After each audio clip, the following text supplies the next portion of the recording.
Come, beloved, the way is open, the light is for you. Do not be afraid. Step forward and find rest in my Father's house. Every tear is known, every burden is lifted. You are home. There was a man who lived in luxury every single day of his life.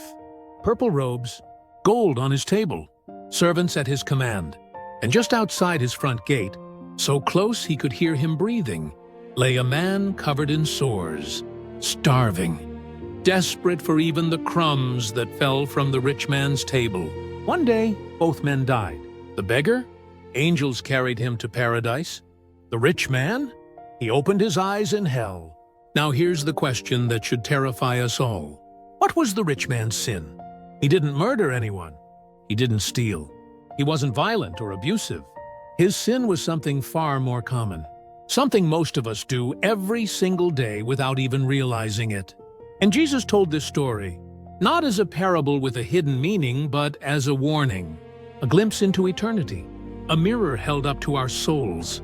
By the end of this message, you're going to understand exactly why one man ended up in torment, while another rested in Abraham's arms.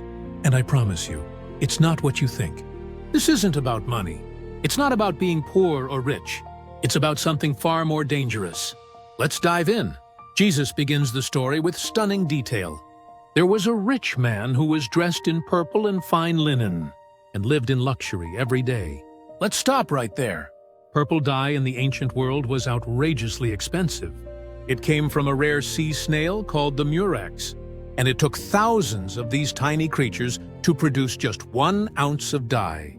Think about that for a moment. Thousands of snails, 1 ounce of dye. The process was brutal.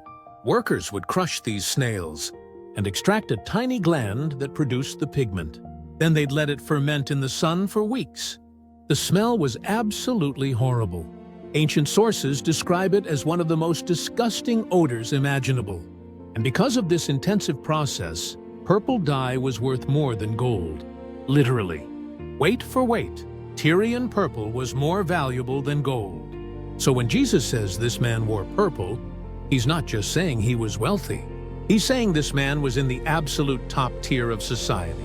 We're talking about someone who could afford what only emperors, kings, and the highest nobles could wear. This wasn't just a successful merchant. This was someone with extraordinary, almost unimaginable wealth, and his garments were made of fine linen. Now, fine linen in that culture came from Egypt. It was woven so carefully, so precisely, that it was almost translucent. You could see through it when held up to light. The wealthy would wear this linen next to their skin because it was soft, cool, and incredibly comfortable in the hot Mediterranean climate. It was the ancient equivalent of wearing the finest silk or cashmere today. But Jesus doesn't stop there. He says this man lived in luxury every day. Now that phrase is important. In Greek, it literally means he feasted every single day. Not occasionally, not just on special occasions or holidays, every single day. Most people in that culture, if they were fortunate, ate one modest meal a day. Maybe some bread, a few olives, perhaps a small piece of fish if they were lucky. Meat was a luxury reserved for festivals and special celebrations. But this man? His table was loaded daily. Meat, wine, delicacies, the best of everything. Imagine the scene. Every evening as the sun set over Jerusalem, the doors of his mansion would open. Music would begin to play. The aroma of roasted lamb would drift through the streets. Guests would arrive, dressed in their finest clothes. They'd recline on cushions around low tables. Servants would bring course after course. Wine would flow freely from the best vineyards. The conversation would be lively. People would laugh. They'd discuss business deals, political news, social gossip. They'd toast to the host's health and prosperity. And the feast would go on for hours, sometimes late into the night. From the outside, this man's life looked absolutely blessed. He had everything the world said mattered. Wealth, status, comfort, security, influence, respect. People probably envied him. They probably thought to themselves, clearly, God has blessed this man. Look at how he prospers. He must be doing something right. He must be righteous in God's eyes. But here's what's chilling. Jesus doesn't even give this man a name. Throughout this entire story, he's just called a rich man. That's it. No personal name, no family name, no legacy. His identity, his entire existence, is defined solely by what he owned. Not by who he was, not by his character, not by his faith, not by his kindness or generosity, just by his possessions. For people on earth, he may have been famous. Everyone may have known his name. But in heaven's record, in the eyes of eternity, he's simply the rich man. His name is forgotten, erased, gone. Think about what that means. You can have all the wealth in the world. You can have everyone know your name on earth. But if your identity is only built on what you own, heaven doesn't remember it. Heaven remembers something else entirely. And then, in brutal contrast, Jesus introduces us to another man. At his gate was laid a beggar named Lazarus, covered with sores and longing to eat what fell from the rich man's table. Even the dogs came and licked his sores. His name was Lazarus. Unlike the rich man, Jesus calls him by name. And that's not an accident. That name means something. It's actually a shortened form of Eliezer, which means God is my help. While the rich man is nameless in eternity, the beggar's name is known, spoken, remembered. Let that sink in for a moment. Now let's look at Lazarus's condition. He was so weak, so sick, so broken, that he couldn't even stand. The text says he was laid at the gate. Someone had to carry him there. He couldn't walk. He couldn't work. He had no strength left. His body was covered with sores. These weren't just minor wounds. The Greek word used here suggests open, oozing, infected ulcers. They would have been painful. They would have smelled terrible. They would have attracted flies. In that culture, people believed that severe physical ailments like this were signs of God's curse or punishment. If you saw someone covered in sores, you'd assume they must have sinned terribly. You'd assume God was punishing them. So people wouldn't just ignore Lazarus out of indifference. Many would actively avoid him, believing he was unclean, cursed, dangerous to be near. Lazarus was starving. He longed, the Bible says, for the crumbs that fell from the rich man's table. He didn't dream of sitting at the table. He didn't ask for a seat among the honored guests. He didn't demand equal treatment. He just wanted the crumbs, the scraps, the bits of bread that guests would use to wipe their hands and then toss to the floor. That's all he hoped for. That's how low his expectations had fallen. And then comes this heartbreaking detail. Even the dogs came and licked his sores. Now, we need to understand what this meant in that culture. Dogs weren't the friendly pets we know today. They weren't cute companions that people kept in their homes. In ancient Jewish culture, dogs were considered unclean animals. They were scavengers that roamed the streets in packs, eating garbage, fighting over scraps. They were associated with impurity and shame. So when the Bible says dogs came and licked Lazarus's wounds, it's showing us how utterly abandoned he was. Even these unclean animals had more compassion than the people passing by. Some scholars think the dogs were actually helping clean his wounds in their own way. Others think they were just attracted by the smell. Either way, it shows that Lazarus was so isolated, so alone, that his only companions were street dogs. People wouldn't even get close enough to help him. They'd hurry past, maybe tossing a coin from a distance, but never stopping, never looking him in the eye, never treating him as a human being. And here's what we cannot miss. This didn't happen somewhere far away from the rich man's life. Lazarus wasn't across town. He wasn't in some distant slum the rich man never visited. He was at the gate, the rich man's gate, right outside the front door. That gate wasn't a mile away. It wasn't across town. It was right there, a few steps, close enough that every single time the rich man left his house or returned home, he would see Lazarus, close enough that he could hear his breathing, close enough that he could smell the sores, close enough that he couldn't possibly miss him. You cannot pass the same person at your front door day after day, week after week, month after month, and not know they're there. The rich man knew Lazarus was there. He saw him. He heard him. He stepped over him or walked around him every single day. And that's when we need to ask the crucial question. What was the rich man's crime? The Bible doesn't say he kicked Lazarus. It doesn't say he shouted at him or mocked him or cursed him. It doesn't say he told Lazarus to leave or called the guards to remove him. His sin was quieter than that, more insidious, more frighteningly common.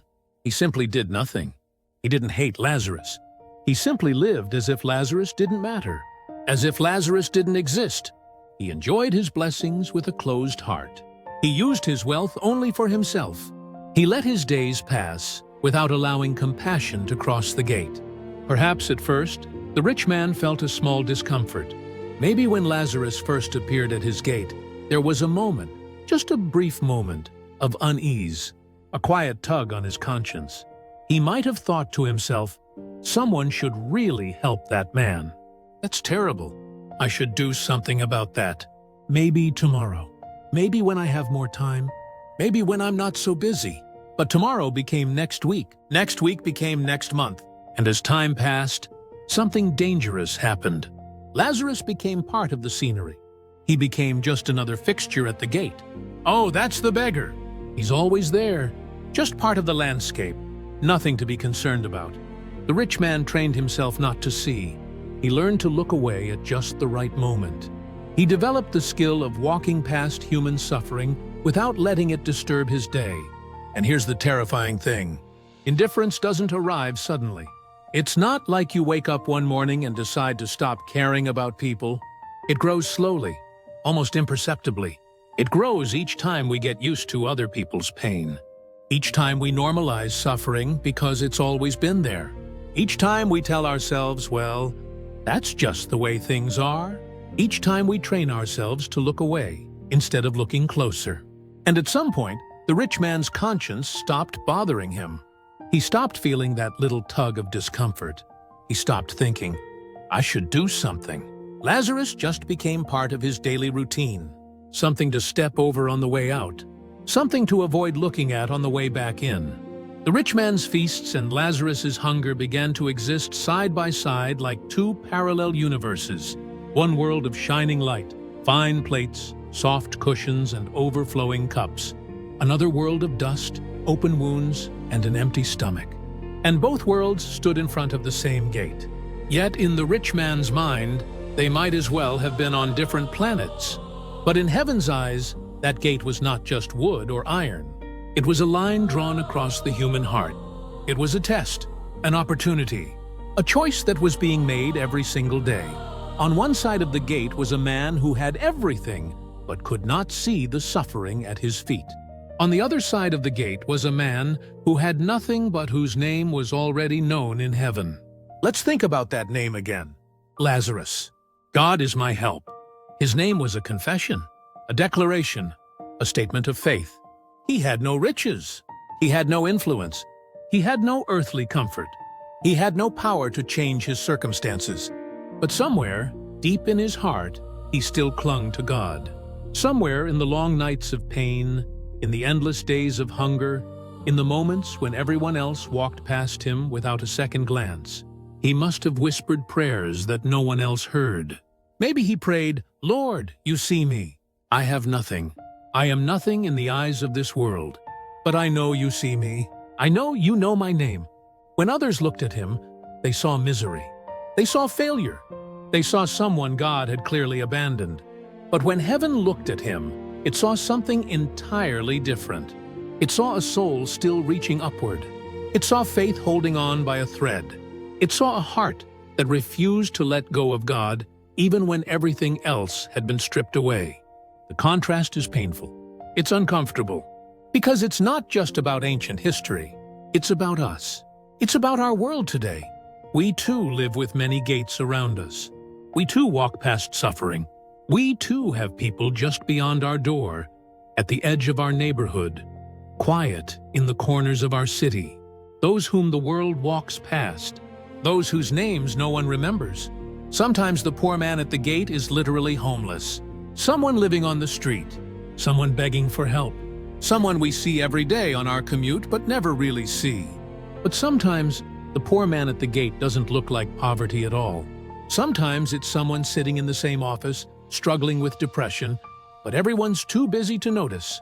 Sometimes it's a spouse who feels invisible in their own marriage, dying for attention, starving for affection, but living with someone who looks right past them every day. Sometimes it's a child begging for their parents' time in a house full of distractions and screens and busyness. Sometimes it's an elderly parent longing for a visit that never comes, sitting by the phone, hoping someone will remember they exist. Sometimes it's the neighbor you've lived next to for 5 years, but never bothered to learn their name. Sometimes it's the coworker everyone avoids because they're awkward or quiet or different. The gate isn't always made of wood and iron. Sometimes it's made of busyness, or comfort, or fear, or prejudice, or simply not wanting to be inconvenienced. And we need to ask ourselves a hard question. What was the rich man's sin? Why did he end up in torment? What did he do that was so terrible? The Bible doesn't say he beat Lazarus. It doesn't say he mocked him or abused him or spit on him. It doesn't say he cursed him or called him names. His sin was silence. His sin was nothing. He simply did nothing. And somehow, in the economy of heaven, that nothing became everything. He didn't hate Lazarus. He simply lived as if Lazarus's suffering didn't matter. As if Lazarus's hunger was not his concern. As if Lazarus's pain was not his responsibility. And God was watching. God is always watching. We think our private decisions don't matter. We think what we do when no one's looking doesn't count. We think we can separate our spiritual life from our daily choices. But Jesus is saying every moment matters.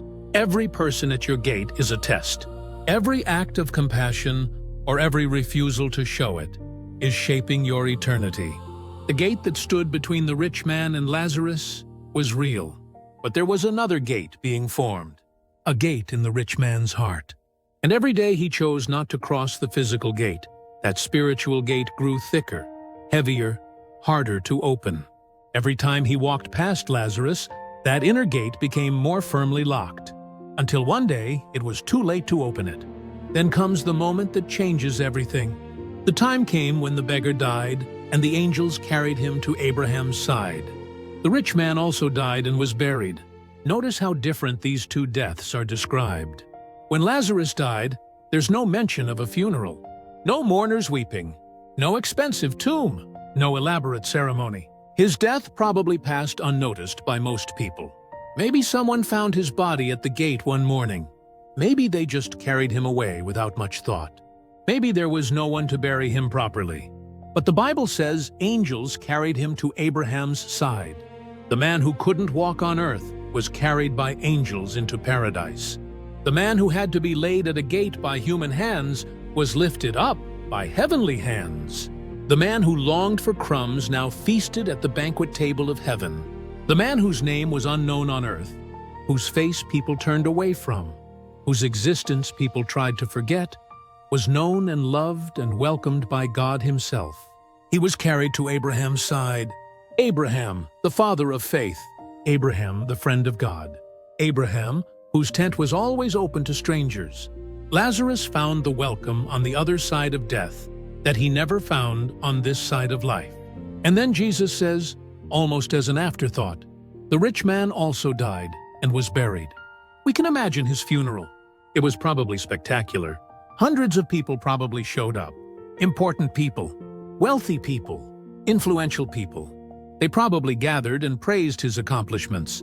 They probably talked about what a great man he was, how successful, how blessed by God, how generous to his friends. What a pillar of the community. They probably had professional mourners who were paid to weep and wail. They probably had musicians. They probably had a procession through the streets. His body was probably anointed with expensive oils and wrapped in the finest linens and placed in a costly tomb carved from rock. His name was probably engraved in stone. A monument was probably erected. People probably said, "He will be remembered forever." But all that earthly honor and ceremony and expense meant absolutely nothing. Because when he opened his eyes on the other side, in Hades, where he was in torment, he looked up and saw Abraham far away, with Lazarus by his side. Let that image sink in for a moment. The man who once looked down on Lazarus with indifference, who stepped over him day after day, who never once looked him in the eye, now looks up and sees Lazarus in comfort, while he himself is in agony. The positions are completely reversed. The man who had everything on earth has nothing in eternity. The man who had nothing on earth has everything in eternity. And notice what the rich man says. He called out, "Father Abraham, have pity on me and send Lazarus to dip the tip of his finger in water and cool my tongue, because I am in agony in this fire." Did you catch that? Even in hell, even in torment, even in the place of ultimate judgment, the rich man still sees Lazarus as beneath him. He doesn't say, "Please, if Lazarus is willing." He doesn't say, "Would you ask Lazarus if he might help me?" He doesn't treat Lazarus as an equal, as a person with his own will and dignity. He says, "Send Lazarus," like commanding a servant, like ordering someone around, like Lazarus exists to serve him. Even in agony, he hasn't learned the fundamental truth that heaven always knew. Lazarus wasn't beneath him. Lazarus wasn't less than him. Lazarus was loved. And Abraham responds with words that echo through eternity. "Son, remember that in your lifetime you received your good things, while Lazarus received bad things, but now he is comforted here, and you are in agony." Abraham isn't saying that wealth is evil or that poverty is holy. He's not saying God hates rich people and loves poor people. He's saying something far more profound. He's saying, you had your chance. You had every opportunity. You had resources. You had time. You had the ability to show mercy, and you chose not to. You received your good things. You enjoyed them. You consumed them. You kept them for yourself, and now the tables are turned. But Abraham doesn't stop there. He continues, "And besides all this, between us and you a great chasm has been set in place, so that those who want to go from here to you cannot, nor can anyone cross over from there to us." A great chasm, a gap, an unbridgeable distance. The Greek word used here for chasm means a vast, impassable gulf. It's not just a crack or a divide. It's an enormous, uncrossable space. And here's what's crucial to understand. This chasm wasn't created by God's arbitrary decision. This chasm wasn't dug by angels as a form of punishment. This chasm was formed by the rich man's choices, day by day, decision by decision, moment by moment, as he walked past Lazarus, as he closed his heart, as he built walls around his soul. This chasm was being formed. The gate he refused to cross in life became the chasm he cannot cross in eternity. Every time he turned away from compassion, the distance grew. Every time he ignored suffering, the gap widened. Every time he chose comfort over mercy, another layer was added, until finally it became permanent, fixed, unchangeable. The heart that stayed closed to compassion is now closed to comfort. The life that built walls is now trapped behind them. The soul that refused to cross the gate to help another cannot now cross the chasm to help itself. This is the terrifying reality of spiritual consequence. Our choices in time shape our reality in eternity. The heart we build on earth is the heart we live with forever. And there is no way back, no second chance, no bridge that can be built after death. The rich man is discovering what every soul must eventually face. The life we live here matters. Every decision matters. Every moment of compassion or indifference is shaping who we are becoming. And who we become is who we will be forever. Then the rich man says something that reveals, perhaps for the first time, a flicker of humanity. He answered, "Then I beg you, Father, send Lazarus to my family, for I have 5 brothers. Let him warn them, so that they will not also come to this place of torment." For the first time in this story, the rich man thinks about someone other than himself. For the first time, he shows concern for others. But it's too late. His chance to love, his opportunity to change, has passed. He's on the wrong side of the chasm now, and Abraham's response is devastating. They have Moses and the prophets. Let them listen to them. In other words, they already have everything they need. They have the Word of God. They have the law. They have the prophets. They have the scriptures, all of it pointing to the same truth. Love God, love your neighbor, show mercy, care for the poor, open your heart, share what you have. Don't let indifference harden your soul. It's not hidden, it's not complicated. It's not some secret knowledge available only to a select few. It's been proclaimed from mountaintops. It's been written in sacred texts. It's been preached by prophets for generations. Moses said it clearly. Love the Lord your God with all your heart, and with all your soul, and with all your strength, and love your neighbor as yourself. The prophets said it repeatedly. Isaiah cried out, "Is not this the kind of fasting I have chosen? To loose the chains of injustice and untie the cords of the yoke, to set the oppressed free and break every yoke? Is it not to share your food with the hungry and to provide the poor wanderer with shelter?"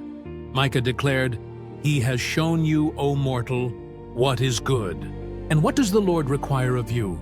To act justly and to love mercy and to walk humbly with your God. Amos thundered, "Let justice roll on like a river, righteousness like a never-failing stream." The truth was there. The instruction was clear. The path was marked. But the rich man, like so many others, ignored it. He thought his wealth was a sign of God's approval. He thought his comfort meant he was doing something right. He thought going through religious motions was enough. He probably went to the synagogue. He probably said his prayers. He probably followed the ceremonial laws. He probably fasted on the appropriate days and celebrated the festivals and kept the Sabbath. But his heart remained closed to the suffering at his gate, and all his religious activity couldn't change that fact. The rich man pleads again, "No, Father Abraham, but if someone from the dead goes to them, they will repent." He's desperate now. He's grasping for something, anything, that might make a difference. He's thinking, surely a miracle would work. Surely if someone actually rose from the dead and warned them, surely then they would listen. And Abraham speaks one of the most haunting prophetic lines in all of Scripture. If they do not listen to Moses and the prophets, they will not be convinced even if someone rises from the dead. Let those words hit you with their full weight. If they do not listen to Moses and the prophets, they will not be convinced even if someone rises from the dead. This is one of the most profound statements about the human heart in the entire Bible. Abraham is saying, the problem isn't lack of evidence. The problem isn't that people need more proof or more miracles or more dramatic signs. The problem is a hardened heart. The problem is a soul that has trained itself not to see. The problem is a life built on selfishness and indifference. And a heart like that won't be changed by miracles. It will find ways to explain them away. It will find reasons to dismiss them. It will find excuses to continue living exactly as it has been living. Now, here's what's stunning about this statement. Someone did rise from the dead. His name is Jesus Christ. And he told this very story. Jesus, who would die on a cross and rise 3 days later. Jesus, who would walk out of the tomb with resurrection power. Jesus, who would appear to hundreds of witnesses. Jesus told this story knowing that he himself would be the ultimate proof. He would be the one who rises from the dead to warn people about eternity. And yet still, many hearts remain closed. People saw Jesus heal the sick. They watched him open blind eyes. They witnessed him make the lame walk. They heard him teach with authority. They saw him cast out demons. Some people even saw him raise Lazarus, yes, another Lazarus, from the tomb after 4 days. They saw a dead man walk out alive, and then Jesus himself rose from the dead. The grave couldn't hold him. Death couldn't defeat him. And still, many people walked away. Still, many refused to believe. Still, many kept living exactly as they had before. Why? Because the issue isn't evidence. The issue is the heart. A heart that refuses to love won't be changed by miracles. A heart that has closed itself to compassion won't be opened by signs and wonders.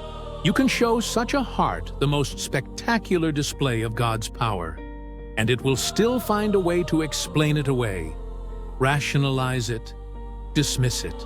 Because accepting the miracle would mean having to change, having to open up, having to let go of selfishness, having to cross the gate. And some hearts would rather stay behind their walls. The rich man's brothers, Abraham is saying, don't need a miracle. They need to open their eyes to the truth that's already in front of them. They need to see the Lazarus at their own gate, just like we do. So now let me ask you the question Jesus is asking all of us. Who is lying at the gate of your life? Think about that for a moment. Really think about it. Who has God placed in your path that needs mercy, that needs compassion, that needs your attention, your time, your resources? Maybe it's not a beggar on your doorstep. Maybe it doesn't look exactly like Lazarus looked. But there is someone. There is always someone. Maybe it's the coworker everyone ignores, the one who sits alone at lunch, the one who seems awkward or different, the one people make jokes about behind their back. Maybe it's the family member you've been avoiding, the one you had a falling out with years ago, the one you haven't spoken to because pride won't let you make the first move. Maybe it's the friend who's hurting, but you've been too busy to notice, the one who says I'm fine, but their eyes tell a different story, the one who's slipping into depression or addiction, and everyone's looking the other way. Maybe it's the neighbor you've lived next to for years but never really connected with, the elderly widow next door, the single mom struggling to raise kids alone, the immigrant family trying to make a new life.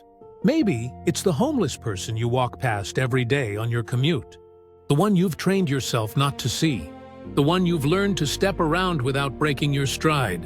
Maybe your Lazarus doesn't look like physical poverty. Maybe it looks like emotional poverty, spiritual poverty, relational poverty.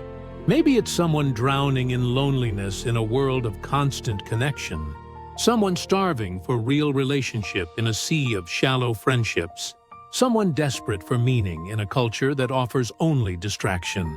Maybe it's a spouse who feels invisible in their own marriage, a parent dying for their adult child to call, a child begging for attention in a home full of screens. Maybe it's you. Maybe you're the one lying at the gate, and everyone keeps walking past. The point is this: Lazarus is not just a character in an ancient story. Lazarus is anyone God has placed in your path who needs mercy. And the question isn't, can I fix all their problems? Can I solve everything they're dealing with? Can I meet every need? The question is much simpler and much more profound. Will I see them? Will I stop? Will I let my heart be moved? Will I cross the gate? Here's what scares me most about this story, and what should scare all of us. The rich man didn't wake up one morning and decide to be cruel. He didn't plot to ignore Lazarus. He didn't sit down and think, I'm going to harden my heart and refuse to help. He just delayed. He just postponed. He just kept saying, not now, maybe later, when I have more time, when I'm more financially stable, when it's more convenient. And every day he delayed, his heart grew a little harder. The gate grew a little heavier. Compassion became a little more distant. Until one day, he couldn't feel it anymore. And then it was too late. Friend, there is no neutral ground when it comes to love. You cannot stand still in your spiritual life. You're either moving toward compassion or away from it. You're either opening your heart or closing it. You're either building bridges or building walls. And the direction you're moving matters, because the heart you're building on earth is the heart you'll have in eternity. Jesus isn't asking you to be perfect. He's not demanding that you solve every problem in the world. He's not saying you need to be some kind of superhero who saves everyone. He's asking you to be willing to see, willing to stop, willing to let your heart be broken by what breaks God's heart, even imperfectly, even when it's uncomfortable, even when it costs you something, even when it's inconvenient. Because here's the truth that the rich man learned too late. Love is the only thing we take with us when we die. Not money, not status, not achievements, not possessions, not reputation, not success, just love. The love we gave, the mercy we showed, the compassion we lived out, the people we stopped for. That's it. That's what we carry into eternity. The Bible is clear about this. Jesus said it over and over in different ways. He said, "Do not store up for yourselves treasures on earth, where moths and vermin destroy, and where thieves break in and steal, but store up for yourselves treasures in heaven." He said, "Blessed are the merciful, for they will be shown mercy." He said, Whatever you did for one of the least of these brothers and sisters of mine, you did for me. Think about that last one.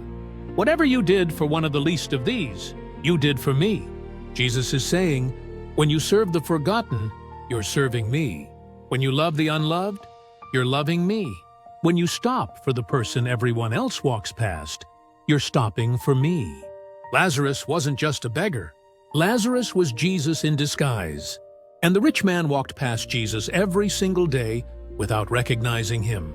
How many times do we do the same thing? So here we are, at this moment, and you have a choice. You can close this video, go back to your life unchanged, and keep walking past the people God has placed in your path. You can keep building walls around your heart. You can keep training yourself not to see. Or you can stop. Right now, you can think of one person, just one person, who needs your compassion, your time, your attention, your love. And you can decide, I'm going to cross the gate. Maybe it's a phone call you've been putting off. Maybe it's a conversation you've been avoiding. Maybe it's forgiveness you need to offer. Maybe it's reconciliation you need to pursue. Maybe it's literally stopping tomorrow to buy a meal for someone on the street. Maybe it's donating to a cause that helps people you'll never meet. Maybe it's volunteering your time to serve others.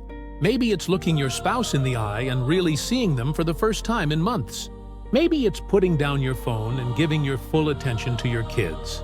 Maybe it's calling your parents and actually listening. Start small, but start. Because heaven isn't built on grand gestures or heroic acts. Heaven is built on small acts of love, repeated faithfully over a lifetime. It's built on the moments when you chose to see instead of looking away. The moments when you chose to stop instead of walking past. The moments when you chose compassion over comfort. Those moments matter. Those moments are shaping eternity. Those moments are building the heart you'll live with forever. When you stand before God one day, and you will, we all will, He won't ask how much you accomplished. He won't ask how successful you were by the world's standards. He won't ask how much wealth you accumulated. He'll ask how much you loved. He'll ask how merciful you were. He'll ask what you did with what He gave you. Did you open your heart or close it? Did you cross the gate or stay behind your walls? Did you see the Lazarus He placed in your path? In that moment, the only treasure that will matter is the love you showed to people no one else noticed. The rich man learned this too late. He discovered, on the wrong side of eternity, that everything he thought mattered didn't, and everything he thought didn't matter did. His wealth? Gone. His status? Meaningless. His reputation? Forgotten. All that remained was the closed heart he had built, brick by brick, choice by choice, day by day. And that closed heart became his eternity. But Lazarus? His name is written in the book of life. His name is known by angels. His name is remembered by God. And one day, when this broken world fades away and all the temporary things are stripped away, when all the wealth and status and achievement and acclaim are revealed for the emptiness they are, Lazarus will hear the words every soul longs to hear. Well done, good and faithful servant. You have been faithful with a few things. I will put you in charge of many things. Enter into the joy of your master. That can be your story too, but you have to choose it. You have to build it. You have to live it. The gate is still open. Right now, today, this moment. There's still time to see, still time to stop, still time to love. There's still a Lazarus you can reach, a hand you can hold, a burden you can share, a meal you can offer, a word of kindness you can speak. God hasn't given up on you. He's given you this moment, right now, to choose differently. The Bible says, today, if you hear His voice, do not harden your hearts. Today, not someday, not when it's more convenient, not when you have more time or more money or more energy. Today, because tomorrow isn't guaranteed. Tomorrow the gate might be closed. Tomorrow the opportunity might be gone. Tomorrow might be too late. The rich man thought he had tomorrow. He thought he had time. He thought he could always change later. He was wrong.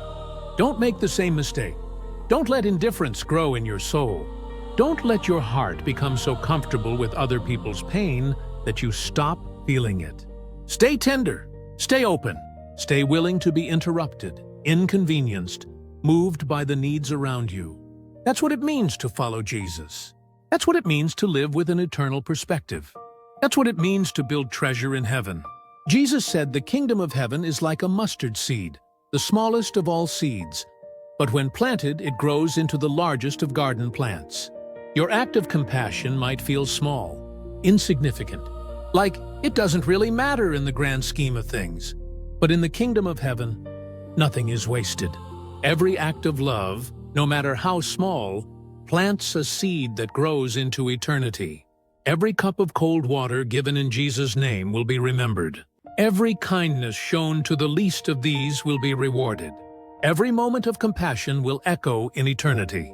So don't despise the small things. Don't wait until you can do something big and impressive. Start where you are. Use what you have.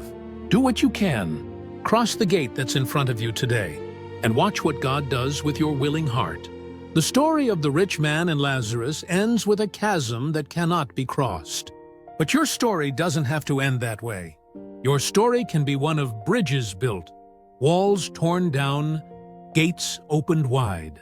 Your story can be one of love that crossed every barrier, compassion that overcame every obstacle, mercy that flowed freely. But only if you choose it, only if you live it. Starting now, there was a gate between the rich man and Lazarus, and every day the rich man had a choice. He could cross it or stay behind it. He chose to stay behind it, and that choice became eternal. You have the same choice every single day, multiple times a day. Will you cross the gate, or will you stay behind your walls? The rich man has a name now, by the way. Want to know what it is? It's a warning, a cautionary tale. A mirror held up to every soul who thinks they have time, who thinks their comfort matters more than someone else's suffering, who thinks they can put off compassion until later. His name is regret. His name is too late. His name is the closed heart that became a closed eternity.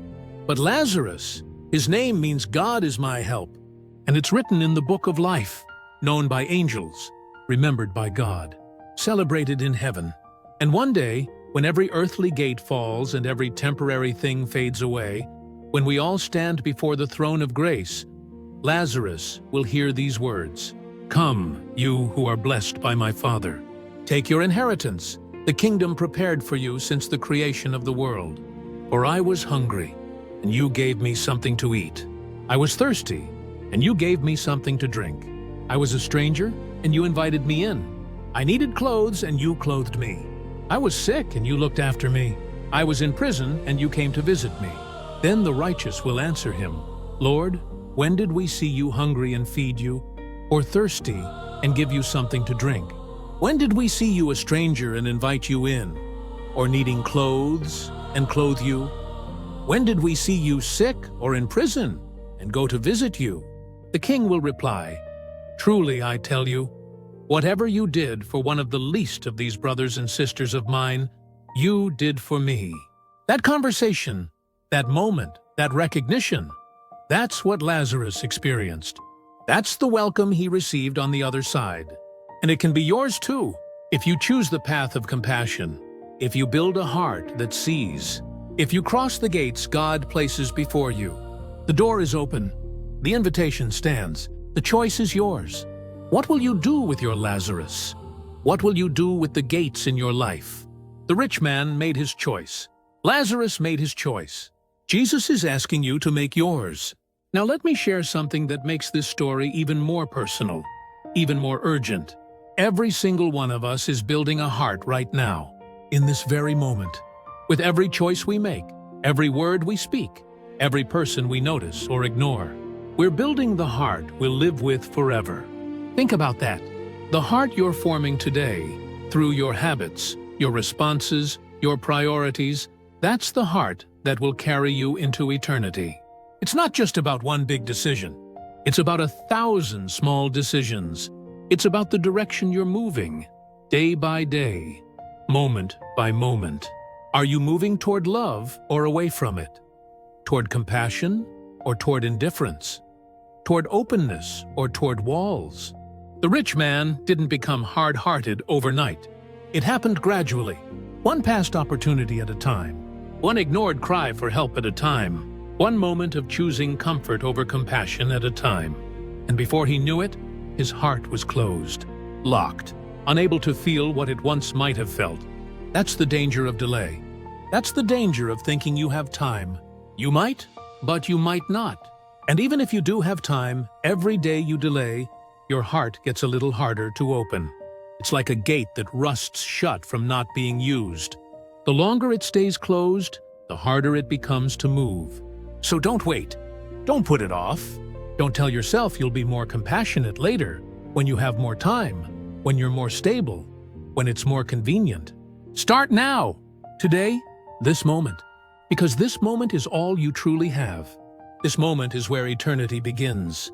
Let me tell you about the other side of this story, the side we don't often think about.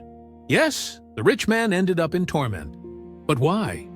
Not because God delighted in his suffering, not because God was being cruel or vindictive, but because the rich man had built a heart that could only exist in hell. A heart so closed, so self-focused, so unable to love, that heaven itself would have been torture for him. Heaven is a place of perfect love, perfect community, perfect sharing. It's a place where every heart is open, where compassion flows freely, where everyone sees everyone else as beloved. A heart that has trained itself not to see, not to feel, not to care. That heart would be miserable in such a place. Hell is not primarily about external punishment. It's about internal reality. It's about the natural consequence of a hardened heart. C.S. Lewis said it well. The gates of hell are locked from the inside. The rich man wasn't thrown into hell against his will. He built his own hell, brick by brick, with every choice to close his heart, with every moment of refusing to love. And when death came, he simply continued to live in the reality he had created. God didn't change him. Death didn't change him. The chasm didn't change him. Even in torment, even in agony, he still saw Lazarus as beneath him. He still expected Lazarus to serve him. He still didn't understand. That's the tragedy. Not just that he was in torment, but that his heart remained unchanged. Still closed, still hard, still unable to truly love. And that's what hell really is. Not primarily a place, but a state of being. A heart so locked in selfishness that it cannot experience the joy of heaven even if it were placed there. Now contrast that with Lazarus. Lazarus had every reason to become bitter, every reason to hate, every reason to curse God and die. He was poor. He was sick. He was abandoned. He was ignored. He suffered daily while watching others feast. He could have let that suffering harden his heart. He could have become angry, resentful, vengeful. He could have closed himself off to love just like the rich man did. But he didn't.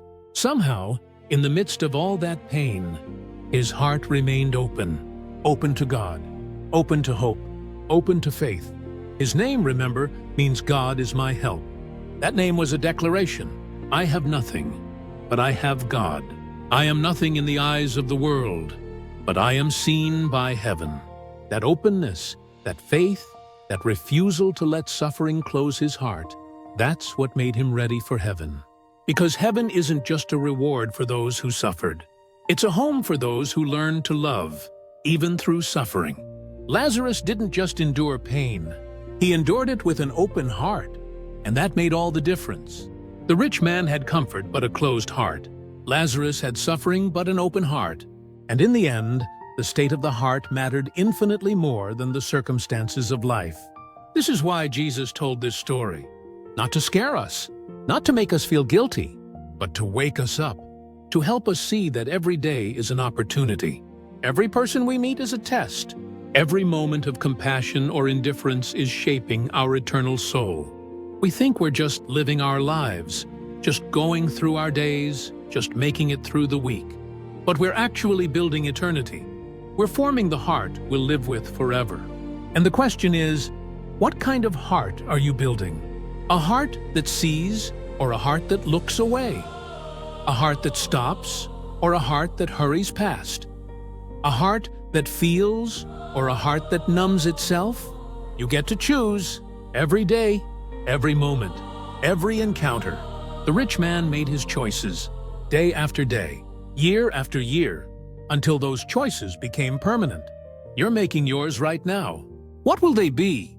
Let me address something else. Some people hear this story and they think, well, I'm not rich.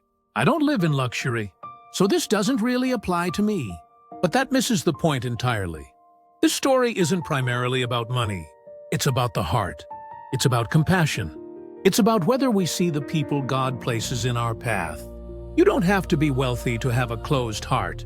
You don't have to live in a mansion to walk past suffering. Poverty can make a heart bitter and closed just as easily as wealth can. Suffering can make us so focused on our own pain that we can't see anyone else's. The issue isn't your bank account. The issue is your heart. Are you seeing people? Are you letting your heart be moved by their need?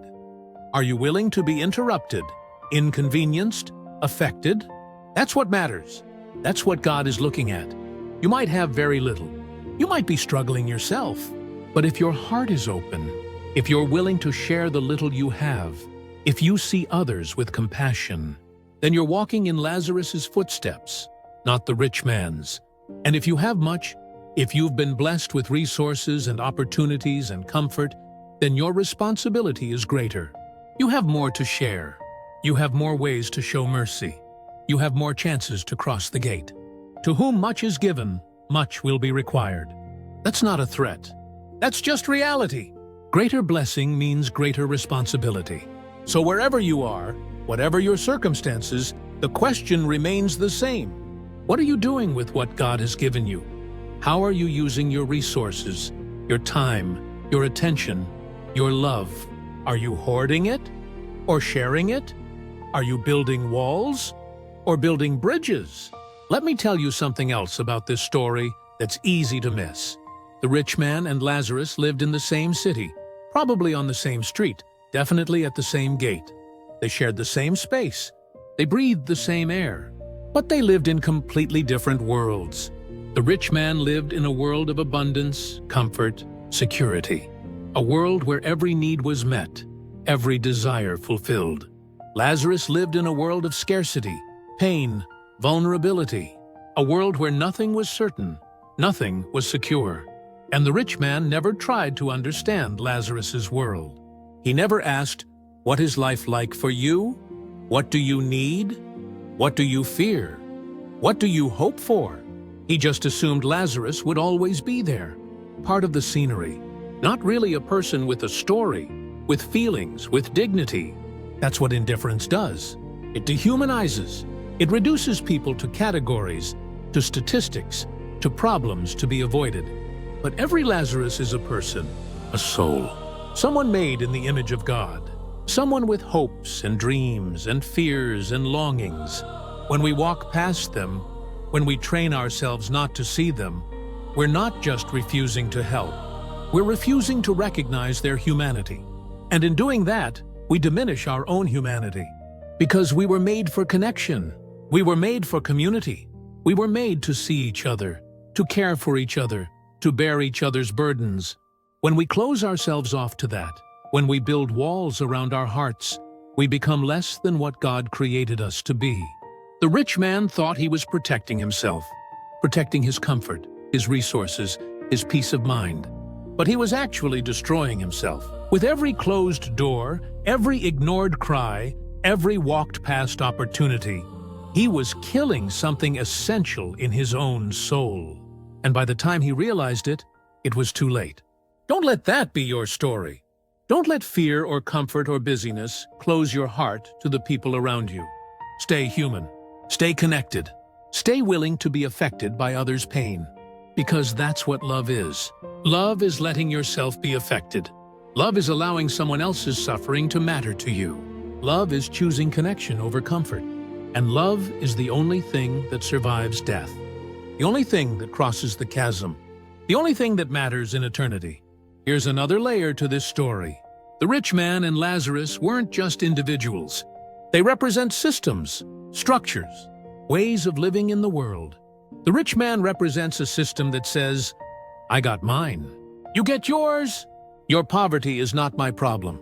Your suffering is not my responsibility. It's a system that builds walls instead of tables, that hoards instead of shares, that separates instead of connects. And that system exists today. It exists in our cities, in our churches, in our families, in our own hearts.